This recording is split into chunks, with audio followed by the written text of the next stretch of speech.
యుద్ధం Iran Israel America మధ్యలోనే కాదు, మన తెలుగు రాష్ట్రాల్లో యూట్యూబ్ ఛానల్లో న్యూస్ ఛానల్లో థంబ్నెయిల్ రూపంలో జరుగుతున్నట్లు నాకు అనిపిస్తుంది.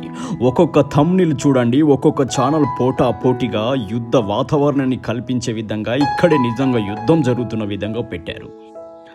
ఇక్కడ చాలామంది తెలుగు ప్రజలు గల్ఫ్ దేశాల్లో వివిధ రంగాల్లో స్థిరపడ్డారు. వాళ్ళ ఫ్యామిలీలు ఇక్కడ ఉన్నాయి. ఈ థంబ్నెయిల్ వల్ల వాళ్ళు చాలా టెన్షన్కి గురవుతున్నారు. అక్కడ ఏం జరుగుతుందో వాస్తవ పరిస్థితులు తెలిపితే చాలు. థంబ్నెయిల్ రూపంలో భయపెట్టి ప్రజల్ని ఇబ్బందికి గురి చేయకుండా ఉండాలనేది ప్రజల ఆకాంక్ష. ఇలాంటి థంబ్నెయిల్ పెట్టి ప్రజల్ని భయపడే కంటే వాస్తవమైన పరిస్థితులు వివరిస్తే చాలు.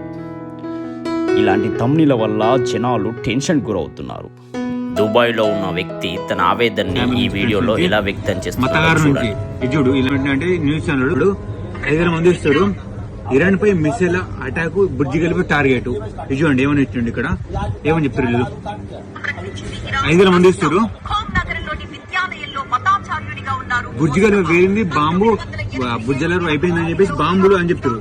చూడు, దూసుకెళ్తున్న మిసైల్ అన్ airport close Burj Khalifa target. ఇది చూడు, ఇంకోటి క్లోజ్ గా తీసుకో. బుర్జ్ ఖలీఫా మంటల్లో లైవ్ 500 మంది చూడు. చూడు, ఇట్లాంటి పెట్టిన తర్వాత మాకు ఇంటికి ఫోన్లు వస్తున్నాయి వీడియో బట్టి. ఏమైంది కానీ మంచిగా ఉన్నవారా, మరి బాంబులు వస్తున్నాయట అని చెప్పేసి. ఎందుకంటే వాళ్ళకి తెలియదుగా. ఇప్పుడు పొద్దున్న లేచిన ఛాయ్ తాగడం కోసం ఒట్ల కాడ 10 మంది కలిసి మన తెలుగు వాళ్ళే. ఇక్కడ ఏం పెడుతుండ్రు, తెలుగు వాళ్ళు భయం తెలుతుంది దుబాయ్ ఉన్నారని చెప్పేసి తమ్ముళ్ళు పెట్టి వీడియో లైవ్ చార్జ్ చేసాడు. అడిగితే 10 మంది తెలుగు వాళ్ళు కలిసారు. నార్మల్ ఛాయ్ తాగినాం. ఇటు మంది షాప్ పోతే అక్కడ తెలుగు వాళ్ళు కలిసారు. అక్కడ మంచిగా మాట్లాడి మంది తీసుకుని చేసినాం. తెలియదు ఇక్కడ ఏమవుతుందని చెప్పేసి. చూడు, ఇంకా దుబాయ్ హోటల్ పల్లి ఇరాన్ దాడి భయంతో తెలుగు జనం చూశారు కదా అతని ఆవేదన. మీ అభిప్రాయాన్ని కామెంట్లో చెప్పగలరు. Thank you.